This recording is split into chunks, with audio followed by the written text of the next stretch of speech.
no capítulo 4, versículos 23 e 24, o tema do nosso estudo nesta noite: como ser um verdadeiro adorador. João, capítulo 4, versículos 23 e 24. Se você puder anotar essa mensagem, se você quiser gravar, não tem direitos autorais, nada disso, pode filmar o culto, a mensagem.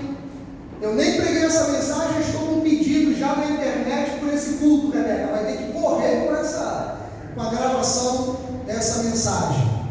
João capítulo 4, versículos 23 e 24.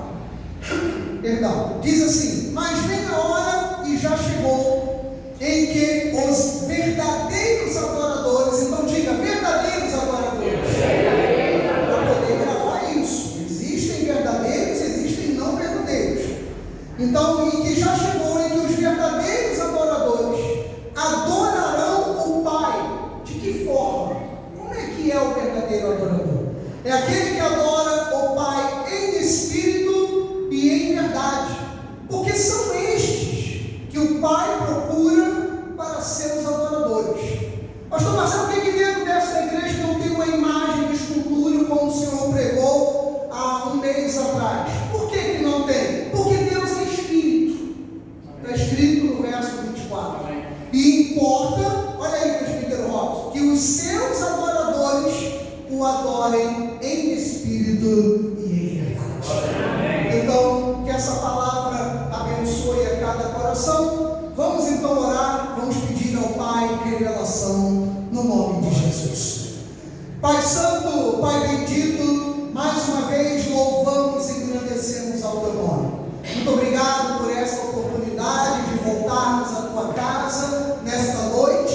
E te peço agora, ó Deus maravilhoso, que esses próximos 35, 40 minutos no máximo possam ser realmente minutos de revelação, de verdade, que eu não venha trazer nada da minha mente mesmo, do meu coração, mas que eu possa trazer do seu. Então usa os meus lábios, usa a minha língua, usa minhas cordas vocais, o meu intelecto para poder falar da tua parte. Então fala-nos, ó Deus, segundo o teu querer, fala-nos segundo a tua vontade, no nome de Jesus, para a tua glória. E a igreja do Senhor, igreja abençoada em Deus, diga amém. Amém. Graças a Deus. Meus amados irmãos, nação santa, povo de propriedade exclusiva de Cristo Jesus, enquanto você estiver aí, esteja em oração pela minha voz também, para que eu consiga realmente trazer esse recado tão importante à igreja nesta noite, de como nós sermos verdadeiros adoradores. E quando eu falo de como ser um verdadeiro adorador, eu diria assim, como ser um cristão, como ser crente. Porque em cada grande cidade ou média cidade do Brasil, seja lá onde for, as igrejas se amontoam umas sobre as outras, às vezes uma ao lado das outras.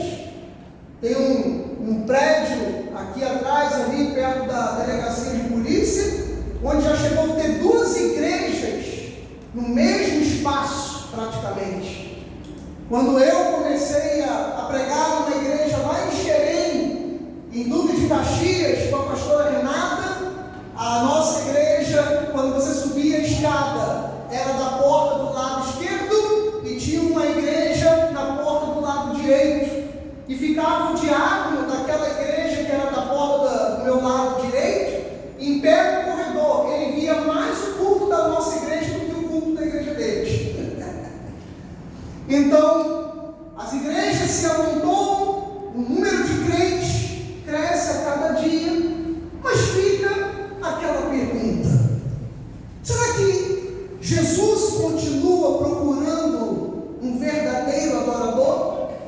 Porque João, ele diz aqui, primeiro ponto de ser um verdadeiro adorador, nós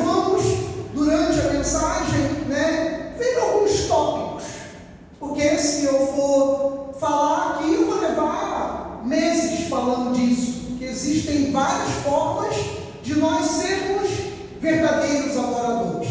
Mas quando eu leio aqui o versículo 23, eu vejo o Senhor primeiro dizer assim: quem é o verdadeiro adorador? É aquele que adora o Pai em espírito e em verdade. Então, se ele adora em espírito, eu não toco em espírito, eu não coloco a mão em espírito, eu não vejo espírito. Por isso, repito, esta igreja não tem símbolos, esta igreja não tem imagens de escultura, esta igreja não tem um pastor, entre aspas, Deus, né? Então, porque existem lugares que existe verdadeira adoração aos pastores, somente as grandes denominações, né? Tem verdadeiras adorações aos seus pastores, aos seus líderes, da mesma forma que os católicos têm com o Papa.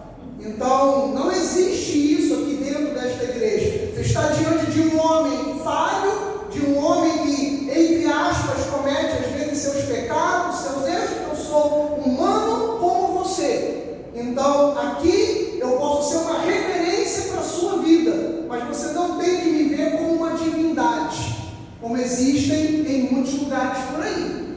Então, espírito não se toca, espírito não se vê. Então, eu adoro a Deus em espírito. Fazendo isso, eu sou um verdadeiro adorador. Depois, na verdade, quem é a verdade? É a Bíblia. A verdade é a Bíblia Sagrada. Então, nós aqui não temos um livro auxiliar, ou não pregamos a atualização da Bíblia como tem alguns pastores progressistas, esquerdistas. Nós temos que tirar a condenação da Bíblia e deixar ela só o amor, porque Jesus é amor. Sim, Jesus é amor, mas ele é também fogo, o quê? Consumidor. Horrenda coisa é cair na mão de quem, gente? Do Deus livre. Então, essas coisas não se negocia. Jesus não negocia santidade, vida separada. Se você é do céu, você vive como quem é do céu. Nós temos que viver dessa forma. Não estou dizendo que é fácil. Ninguém está dizendo que é fácil. Eu vi essa semana uma pequena parte da entrevista, como está público, então eu vou citar, daquela jovem Priscila Alcântara, que foi aqui, né, modelo para alguns jovens, tipo minha filha, né, que cresceram juntos. Eu digo assim, ela na TV e tal. Eu vi um pedaço do podcast que ela estava, e ela disse assim: eu estava dentro da igreja me sentindo aprisionada, até que um dia eu cheguei perto da minha mãe falou assim: você já é de maior, você é adulta e você decide o que você quer fazer. Ela falou assim: eu decidi pelo meu sonho. Eu decidi pelo meu sonho. Mas a Bíblia diz que aquele que quer encontrar a vida eterna tem que perder a sua própria vida, né? Então você não pode conciliar vida com Deus e vida com o mundo. Você não pode conciliar. A Bíblia diz: ou você vai amar a um, ou você vai amar a outro. Não pode almoçar com Satanás e jantar com Deus, ou vice-versa. Ou você vai agradar a um, ou você vai agradar a outro. Então, a Bíblia, né, Jesus Cristo e os pregadores não podem negociar com a verdade. Não se negocia a verdade. Então, se somos verdadeiros adoradores, nós temos que adorar a Deus, ao Pai, em espírito e em verdade, porque são estes que o Pai procura para seus adoradores. Aí ele falou no 24: Deus é espírito. Repito, não se toca, não se vê, não se coloca as mãos, e importa que seus adoradores o adorem, então, em espírito e em verdade. Tá bom, pastor, e como que é adorar a Deus em espírito? Aí eu botei em Mateus capítulo 15, versículo 8. Certamente você conhece alguém assim dentro da igreja. Certamente você conhece. Ele diz: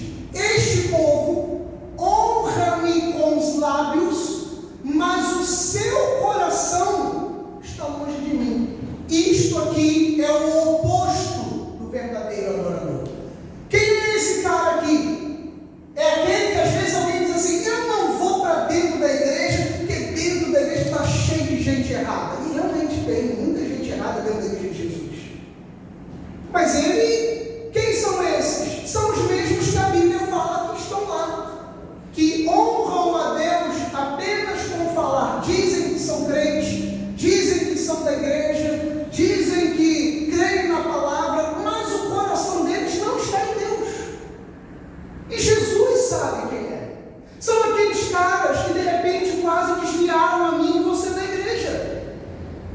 Sabe aquela pessoa que depois, quando você era mais jovem, como aconteceu comigo há 20 e poucos anos atrás, há 24 anos atrás, eu estava dentro de um culto e houve lá uma situação dentro da igreja que proibiram, por causa da soberania de Deus, da pregação da soberania de Deus, eleição, predestinação, seja como for, onde eu conheci a pastora Renata, e a pessoa virou na hora do culto e falou: as famílias da igreja estão proibidas de terem comunhão com essas famílias dentro da nossa igreja.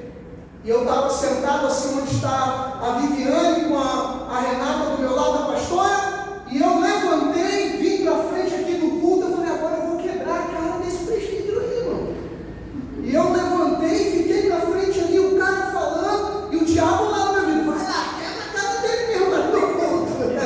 E eu falei: eu vou pegar ele. E eu em pé ali, e ele olhando, eu falei: agora eu vou dar motivo mesmo. E tal. Aí eu, sabe aquela coisa, o Espírito Santo veio e falou assim: não faz isso não, que aí vai dar realmente motivos. Aí eu peguei, saí da igreja e falei: nunca mais eu volto para uma igreja. Eu falei: nunca mais. Eu não falei assim: Senhor, não é que eu vou para a vida, para o mundo, para o erro, mas igreja é lugar de crime. Não pode falar. Igreja só tem cão. Igreja só eu falando aquilo, falando. E eu saí de lá, peguei minha Bíblia, falando. Eu falei: nunca mais eu coloco meu pé numa igreja por causa dessa gente. E Jesus falando lá em cima assim: tu não sabe de nada, tu vai para Cabo Frio, tu vai ser pastor. E eu estou falando: eu não vou nada, que eu não quero saber de igreja, porque elas usam saia lá embaixo, coque lá em cima, usa gravata aos irmãos, mas tudo lá dentro é o pão. E eu falava essas coisas. E eu imaginando, eu mesmo planejando as minhas coisas, por causa às vezes de pessoas que honram a Deus com os lábios, mas o coração está longe. E de repente você pode estar aqui nessa noite dizendo a mesma coisa: pastor, eu quase me desviei, eu quase me afastei, eu quase isso, quase aquilo, por causa de pessoas assim. Sim, mas elas estão na Bíblia. Elas estão na Bíblia, elas são citadas na Bíblia, que são pessoas que dizem adorar a Deus. E o pior de tudo é que essas pessoas às vezes fazem maldade, fazem coisas erradas e depois estão lá, amados, de mãos para os céus, adorando como se não tivesse acontecido nada.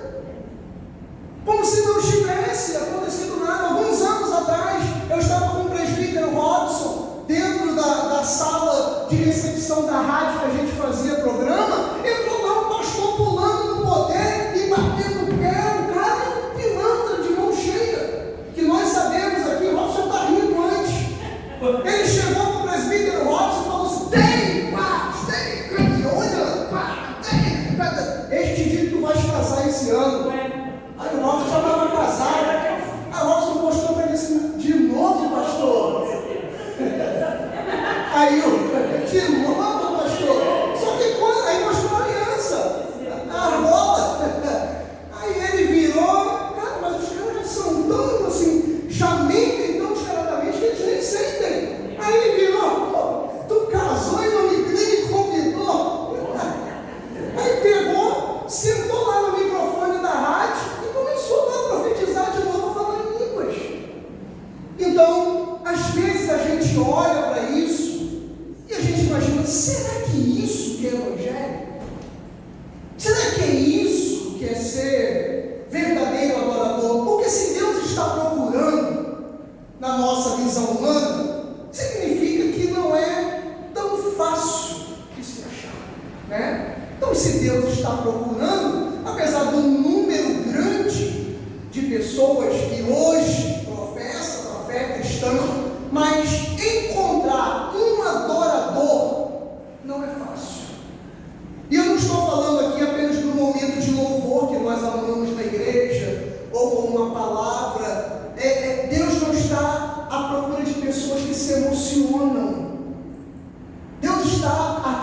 pessoas que realmente o adorem. E como é que é adorar?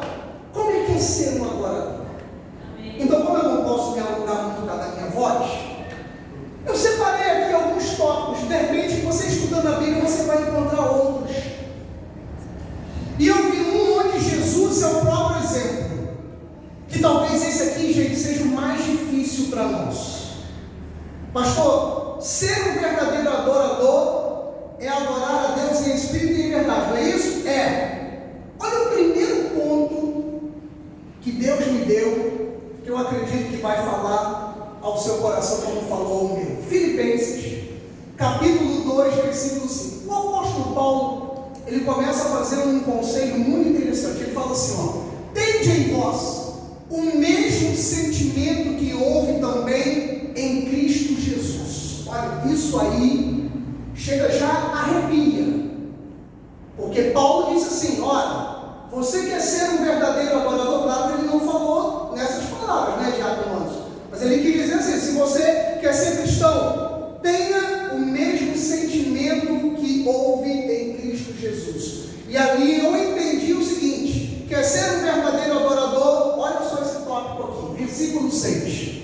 Pois ele, subsistindo em forma de Deus, quer dizer, subsistindo, né? Ele deixou a grandeza dele celestial. Aqui, os nossos amiguinhos, coleguinhas testemunhos de Jeová, eles dizem que Jesus é criatura. Jesus não é criatura. Jesus é a imagem visível do próprio Criador. Amém. Então, por isso que ele diz, subsistindo em forma de Deus, como ele se tornou em forma humana, ele não se tornou na glória de Deus, né? Ele subsistiu, ele passou a ter a nossa forma para não ter a glória de Deus. Versículo 7, dá para entender isso. Antes, olha lá, assim mesmo se esvaziou. Então ele tinha a glória celestial de ser o próprio Deus. Quando ele virou homem, o que ele fez? Ele se esvaziou. Ele não é servo, ele assumiu a forma de servo. Então, Jesus não era servo, ele assumiu a forma. Tornando-se lá, ele não é homem, ele se tornou em semelhança de homem. Então, essa forma humana de Deus chamava a sua forma espiritual de Pai. Então é isso que muitas vezes a pessoa não entende. Lembra de Filipe? Filipe falou assim para Jesus: mostra-nos o Pai e isso nos basta. Ele virou e falou assim: mas Filipe, eu estou há tanto tempo contigo que você não me reconhece. Quem me vê a mim, vê o Pai. Porque eu e o Pai somos três, é isso? Não. Eu e o Pai somos quantos? Então, a figura humana, filha de Deus, né, chamava o seu espírito de Pai. Então, reconhecido em figura humana. Verso 8, na qual ele fala, lá, assim mesmo, não foi a outro, ele humilhou-se a si mesmo, tornando-se agora, pastor Marcelo, a verdadeiro adorador de Atos, o Pai e o Filho dele, tornando-se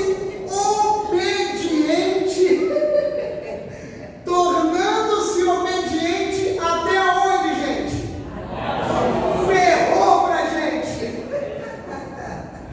Porque a nossa luta com Deus é diária. Deus fala, vá para a direita. Não, Senhor, eu tenho livre-arbítrio, vou para a esquerda. Vai, meu amigo, para tu ver. Vai para você ver. Então, o verdadeiro adorador, ele é obediente até a morte de cruz. Aqui usando, claro, né, gente, uma entre aspas, que a gente não vai morrer na cruz. Mas o que eu estou querendo dizer é que nós temos que crucificar todos os dias. Temos que crucificar aquele Instagram, temos que crucificar aquele TikTok, temos que crucificar aquela novela, temos que crucificar aquelas coisas que nós não aceitamos, que a gente sabe que faz mal, tem que crucificar. Aí vira verdadeiro adorador. Dá essas dancinhas, essas coisinhas, não sei o quê. Mas tem que crucificar. Tem que crucificar. Aquele negocinho que faz assim.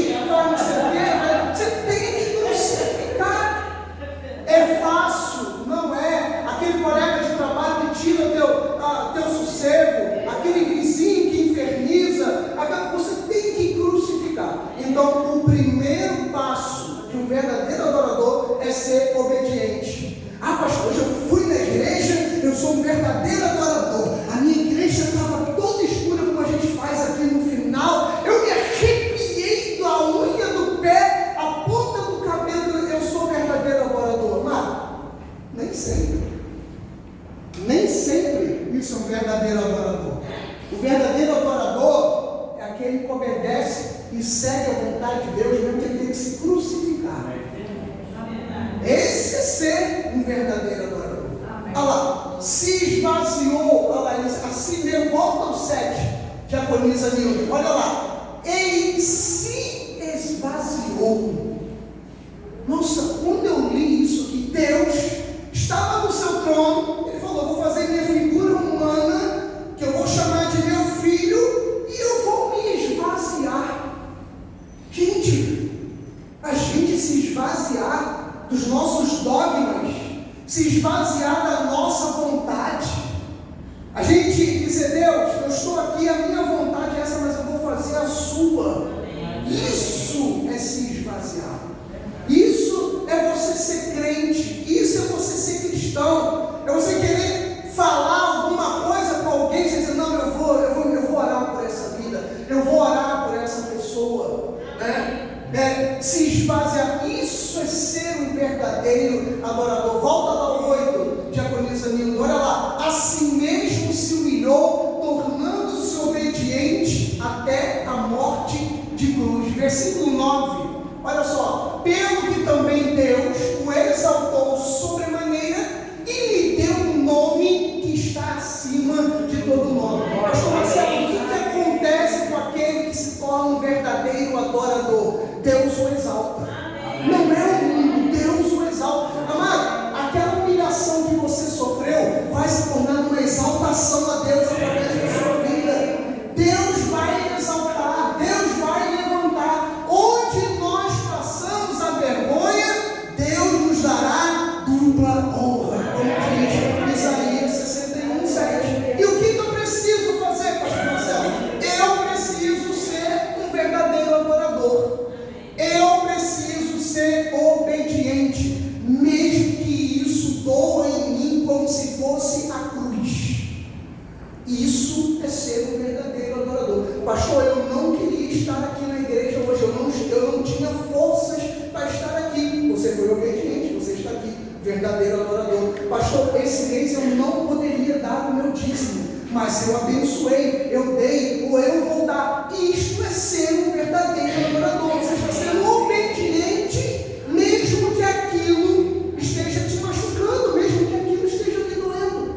O próprio Jesus, como homem, ele pensou em desistir. Pensou ou não pensou? Pensou ou não pensou? Pensou quando ele falou, Senhor, passa de mim isso aqui. Eu sei a capacidade que eu tenho, a condição que eu tenho, passa-me esse cálice. Todavia, não seja como eu quero, e sim como tu queres. Amém. Isso é o que nós fazemos todos os dias.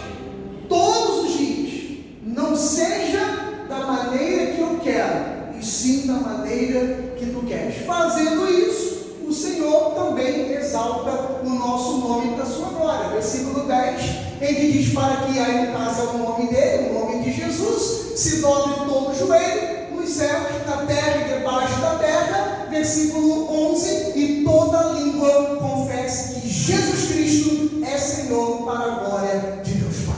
Amém. Então olha a obediência onde levou Jesus a ter o maior nome sobre a terra. A obediência levou isso. Ser um verdadeiro adorador nos conduz às bênçãos. Amém. Né? Segundo ponto que um verdadeiro adorador faz, além de adorar a Deus em espírito e em verdade. Provérbios, capítulo 16, versículo 1. O coração do homem pode fazer planos. Pastor, que conflito que eu estou dentro de mim. Se o primeiro ponto é a obediência, o segundo que alguém tem que mostrar que adora a Deus em espírito e em verdade é vencer os conflitos internos, os planos. Porque lá dentro existe o plano de Deus e o nosso. E é outra guerra infernal que nós temos. Deus colocou algo no seu coração.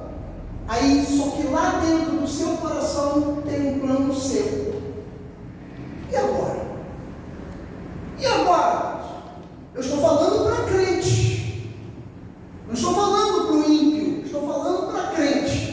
Dentro do meu coração aqui, de repente do seu, há alguma coisa que está dizendo lá, faça dessa forma. E você diz, não, meu Deus, eu vou fazer da minha forma.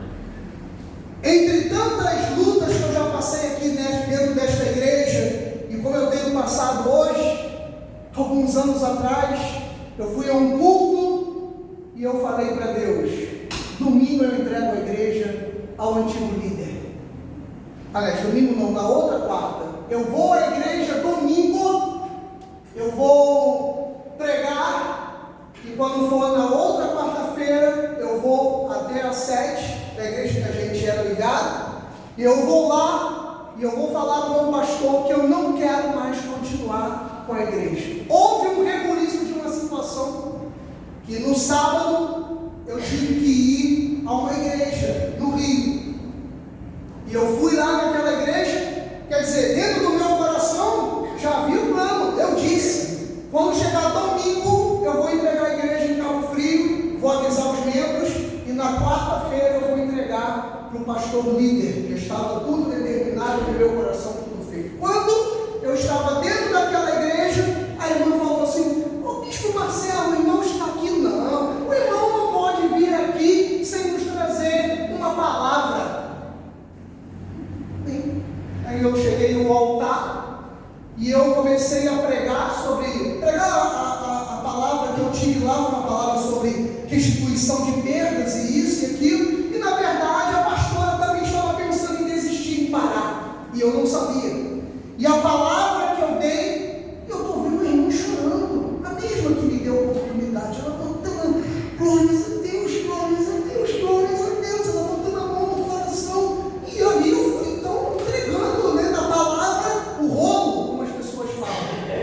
Quando eu terminei de fazer a mensagem ali, aquela breve oportunidade que a gente fala, né? Minha irmã, muito obrigado pela oportunidade, que Deus abençoe mais e mais, em nome de Jesus. Quando eu estava descendo do altar, Deus começou a usar a irmã em profecia.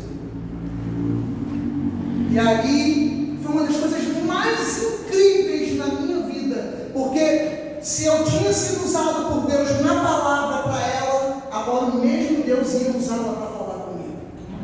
E aí o Senhor vem e fala assim, sem ninguém saber de nada, só a pastora Renata. Ele vem e fala, filho, eu acho que eu vou chorar, eu não vou aguentar. Não vou chorar não, tá, irmã? De lembrar, chora não, mas chora não. Quando eu fui descer do altar, ele falou assim, filho, na verdade, tudo isso aconteceu para que hoje você estivesse aqui. Aí eu fiquei parado assim, na ponta do altar. Eis que eu te falo agora, que o plano tem que estar no seu... Claro que são as palavras, né, gente? Só lembrando, não são as mesmas.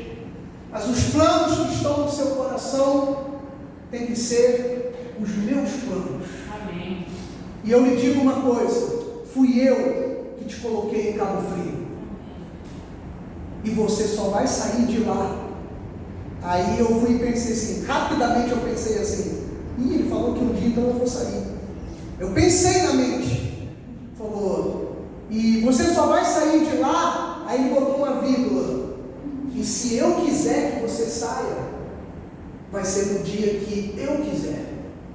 Não faça os seus planos. Quem te colocou à frente daquela igreja fui eu, e o Senhor daquela igreja sou eu, e fui eu que te coloquei lá, e você só sairá no dia que eu mandar, e se eu mandar. Entendido? Eu prestei continência. Sim, senhor. Então, gente, ali eram os meus planos. Eram os meus planos. E quantas vezes nós fazemos os planos de sair de um casamento, de sair de um trabalho, de sair de uma igreja, de sair da casa que moramos, de sairmos, amados, quantas vezes nós fazemos planos? E o verdadeiro adorador, ele não anda nos seus planos, ele anda nos planos de Deus. Amém. Ele anda nos planos de Deus, e às vezes nós estamos ali nesse confronto, porque nós estamos querendo colocar o plano de Deus na frente. Então, o coração do homem pode fazer planos, mas a resposta certa dos lábios vem de quem, gente? Nós conhecemos esse versículo. Planos nós até podemos fazer, alguns deles até dão certo e nós temos que fazer, mas esses planos têm que vir do Senhor. Aí quer ver o que diz o versículo seguinte? Que quando nós fomos jovens, ou aqueles que são jovens hoje, passam por isso. Todo o caminho do homem é puro aos seus olhos. Vai dizer para uma moça que está apaixonada por um cara que não é da igreja: ah, mas ele é nossa, ele é lindo, ele é um cavalheiro, ele é assim, minha amada, mas a Bíblia diz: andarão dois juntos se não houver entre eles acordo. Ah, mas a Bíblia fala que a gente não pode andar com aqueles que não são da fé e tal. Aí você: não, mas ele é, por quê? Porque aos olhos da pessoa aquilo é bom. Todos os caminhos do homem são puros aos seus olhos, até quem está fazendo errado. Você sabia que bandido reza para Deus antes de fazer o assalto, amado? Que ele anda com a guia de São Jorge para matar a polícia, amado? E ele acha que está fazendo certo. Os palestinos lá mataram mais de 300 pessoas dentro daquele acampamento israelense lá. Chegavam lá: alô, Akbar, alô, Akbar, alô, Akbar. As pessoas escondidas dentro do banheiro, eles atiravam e gritavam: alô, Akbar. Sabe o que é isso? Deus é grande. Está matando pessoas indefesas dentro do banheiro e dizendo: Deus é grande. Por quê? Porque aos olhos dele é puro, mas o Senhor, ele pesa o espírito. Então, o verdadeiro adorador, amados, ele não anda segundo aquilo que seus olhos estão mostrando que é o melhor. Ele faz a vontade de Deus. Amém. Ele faz a vontade de Deus. É o que faz o verdadeiro adorador. Verso 3, olha só: confia ao Senhor as tuas obras, e a vontade dele será estabelecida. Confia no Senhor. O verdadeiro adorador é como nós fazíamos com os nossos pais, como eu e a pastora Fernanda fazíamos com os nossos filhos também. Ela achava tão engraçadinho, eles estavam arrumados, eles estavam na rua, eles estavam andando na calçada. Eu e a Renata fazíamos às vezes isso com os Gilead e Rebeca. Assim, quando ia resolver alguma coisa na rua, comprar algo, não era para ir num passeio, não. Então a gente foi comprar uma cortina, por exemplo. Aí eles estavam arrumadinhos indo na nossa frente. Aí, irmão Gerson, eu fazia assim: Gilead, Rebeca, vocês sabem para onde vocês estão indo? Não. Cara, você sabe para onde você está indo? Rebeca, você sabe para onde você está indo? Não. Aí andando, eu falei: cara, eles estão andando igual um bando e não sabem para onde que está indo, né? Então por quê? Porque eles estão sendo guiados pelos pais, não interessa. Agora, quando era uma vez, a gente vai para o parque, a gente vai para a praia, a gente vai para a igreja, mas às vezes a gente saía com eles, não sabiam para onde estavam indo. Por quê? Eles iam aonde o pai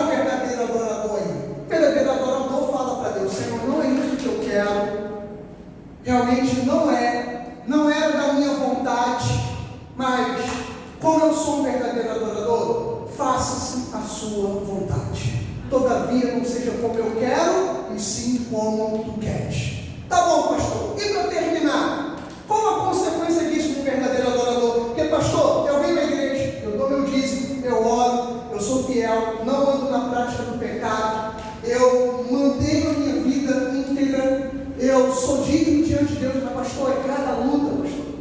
É cada filho de Beliel, é cada um que é cavalo de Abimeleque, é verdade, mano, é verdade, é cada um que aparece diante de nós, que não é fácil. E aí, pastor, como é que é a vida, então, de um verdadeiro adorador? São só flores? Talvez seja até mais complicado ser um verdadeiro adorador. Talvez seja até mais complicado. E eu vi aqui na Bíblia 2 verdadeiros adoradores. Em Atos 16, a nossa parte final da mensagem.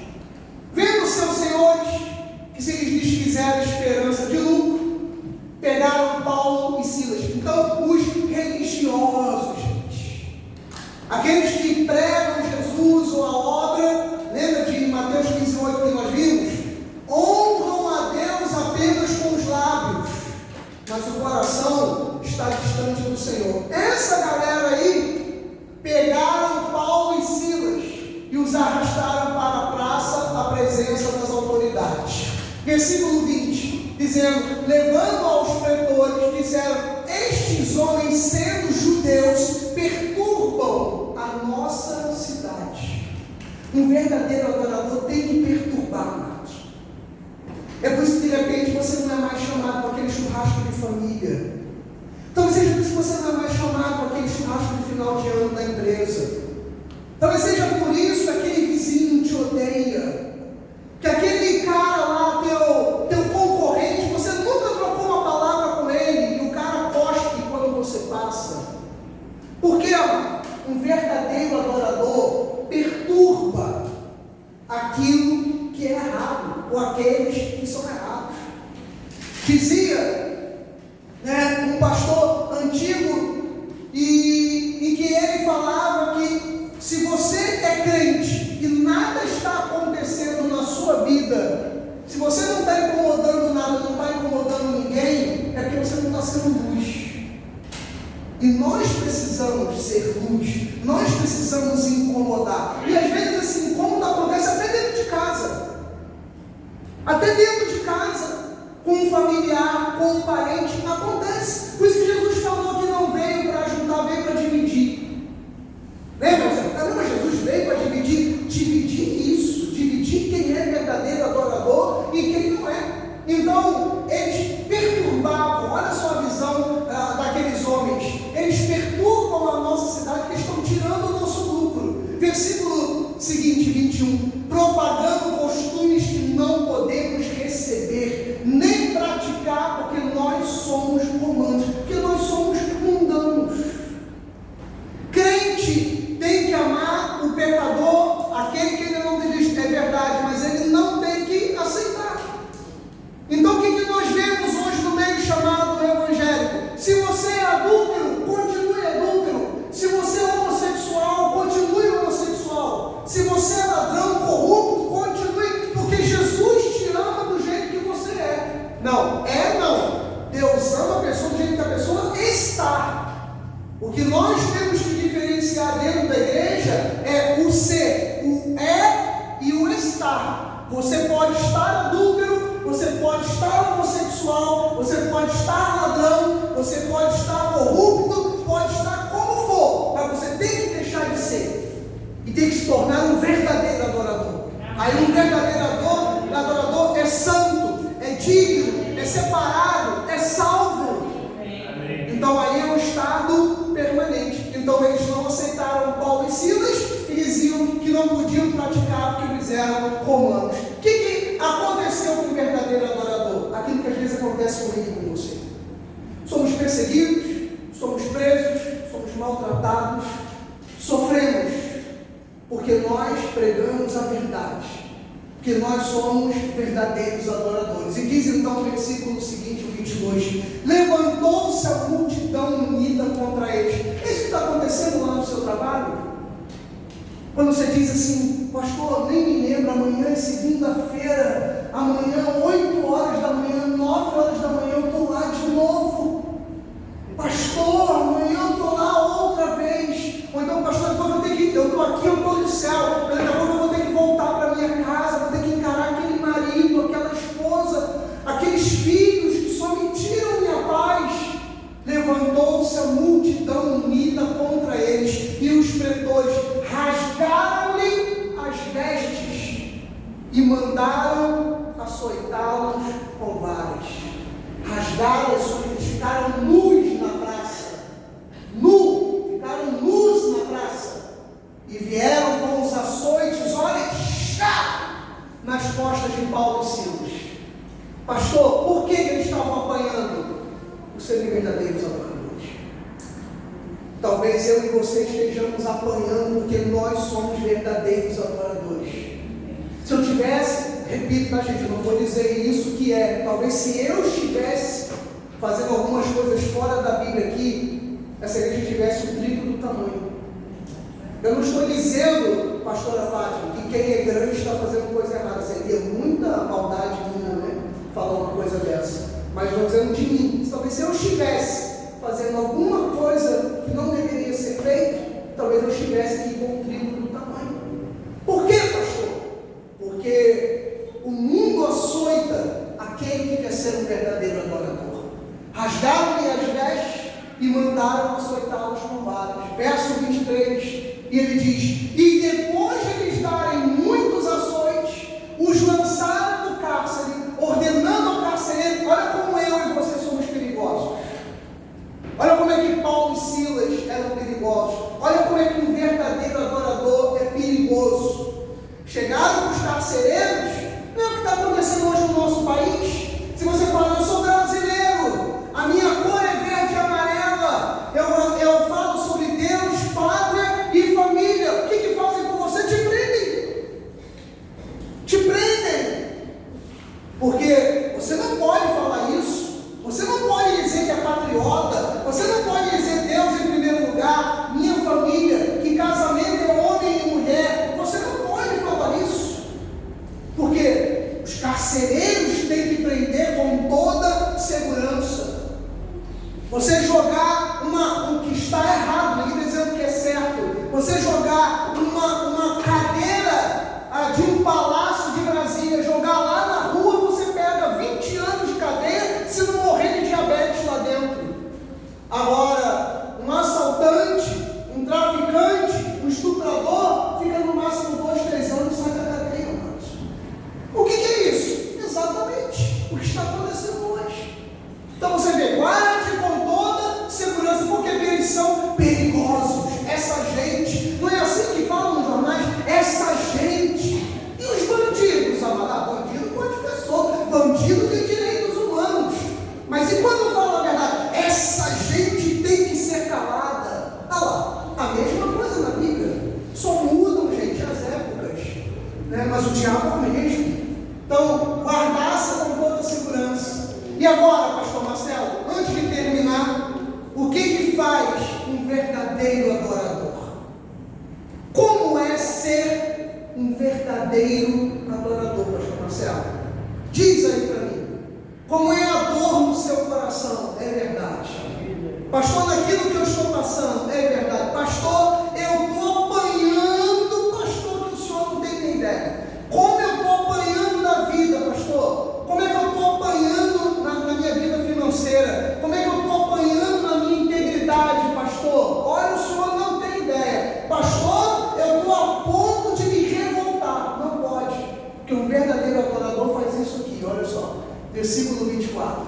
Eles receberam tal ordem, levou-os para o cárcere interior. Era solitária, era abaixo do nível de onde eram as outras celas. Era o chamado calabouço. Sabe como é que eles ficavam presos?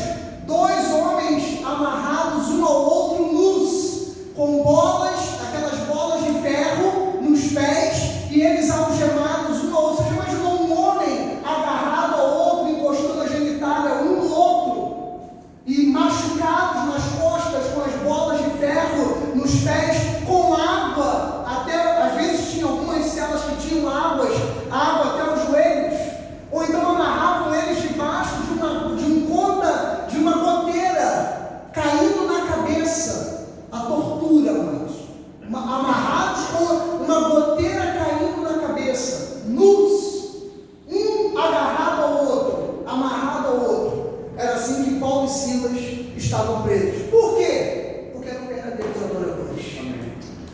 Eles tinham tudo, o presbítero Robson. Mas assim, Jesus, que Jesus o quê, meu amigo? Eu vou sair dessa. Eu vou abandonar isso. Eu vou largar a igreja, vou largar a vida de oração, vou deixar de ser dizimista, vou fazer tudo isso. Eu vou, amados, eles estavam passando por isso, para que eu e você hoje estejamos aqui com ar-condicionado nesse lugar. Amém. E nós ainda reclamamos da vida. E nós ainda reclamamos da vida. Isso aqui era o verdadeiro adorador. Eram cristãos. Pastores tinham tudo para abandonar a fé, na verdade, tinha. Mas olha o que eles estavam fazendo no versículo 25. Por volta da meia-noite. Cara, me dá vontade de chorar de novo, pastor Ricardo. Não vou chorar não, cara. Mas me dá vontade, me dá vontade. Eles deviam já não estar aguentando mais. Paulo já era um homem de mais de 50 anos. Eles já não deviam estar mais aguentando na carne. Mas à meia-noite, Paulo e Silas oravam e cantavam louvores a Deus. Amém. Glória a Deus. Eles oravam e cantavam. Ou seja, quanto mais machucados eles estavam, mais adoradores eles eram. Quanto mais machucados eu e você estivermos, mais adoradores nós temos que ser. Sabe por quê, amado? Tem alguém de olho em nós, tem alguém nos ouvindo, e a Bíblia diz que enquanto eles louvavam e oravam e cantavam, os demais companheiros de prisão escutavam. Por isso que os historiadores bíblicos dizem que o que Jesus ele fez como homem nessa terra, nós não temos como entender, amados. Que eles mataram Jesus para pararem Jesus, mas assim que o mataram foi pior. Mas correu-se a fama de Jesus. Então o que ele fazia era coisas incríveis, e ele continua fazendo coisas incríveis. E o verdadeiro adorador, ele continua cantando louvores, mesmo que a luta esteja insuportável. Como às vezes eu sinto na minha própria vida, às vezes há lutas que eu falo, Senhor, eu estou sentindo insuportável, mas há pessoas vendo e ouvindo. Pastor, e onde vai acabar essa luta? Vai acabar no milagre. Essa luta na sua vida vai terminar em um milagre. Essa dor na sua vida vai terminar em um milagre. E onde está o milagre do verdadeiro adorador? No versículo 26. De repente, há essa expressão bíblica, amados. Pode ser que agora esteja tudo difícil. Pode ser que ontem estivesse tudo difícil. Pode ser que amanhã ainda esteja tudo difícil. Mas vai chegar o de repente de Deus. O adorador, ele vai receber o de repente de Deus. E de repente sobreveio um tamanho terremoto. E o que pode ser um terremoto, pastor? Eu não sei. Pode ter sido um desemprego, pode ter sido uma enfermidade, pode ter sido uma crise familiar, alguma coisa. O terremoto não é uma coisa boa. O verdadeiro adorador, ele vê até em algo que não é bom como algo de Deus. Porque o terremoto vem para a minha vida e para a sua vida, Josimar, não é para me destruir, é para quebrar as algemas. É para quebrar as algemas. Esse terremoto que nós estamos passando hoje é para quebrar as algemas daquilo que estava nos machucando, daquilo que estava nos ferindo. Porque, olha lá, eles sofreram o terremoto, mas a Bíblia diz que sacudiu os alicerces da prisão e abriram-se todas as portas. Continue sendo um verdadeiro adorador, que todas as portas vão se abrir na sua vida, vai se abrir na minha vida. É o terremoto. Você está conseguindo entender? Está conseguindo entender, pastora Vera? O terremoto, olha aí, meu amado, o terremoto vai abrir as portas da sua vida.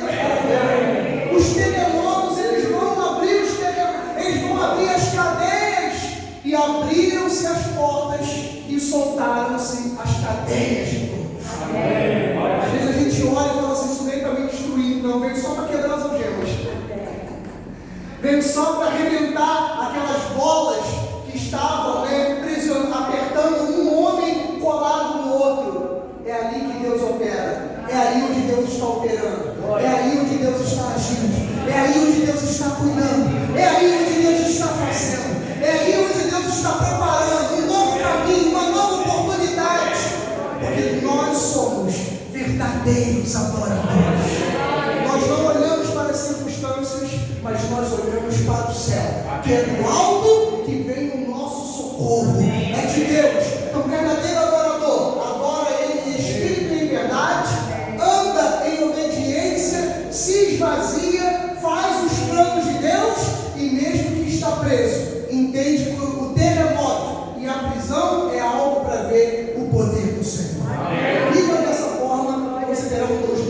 2024 será o melhor ano da sua vida. Assim seja.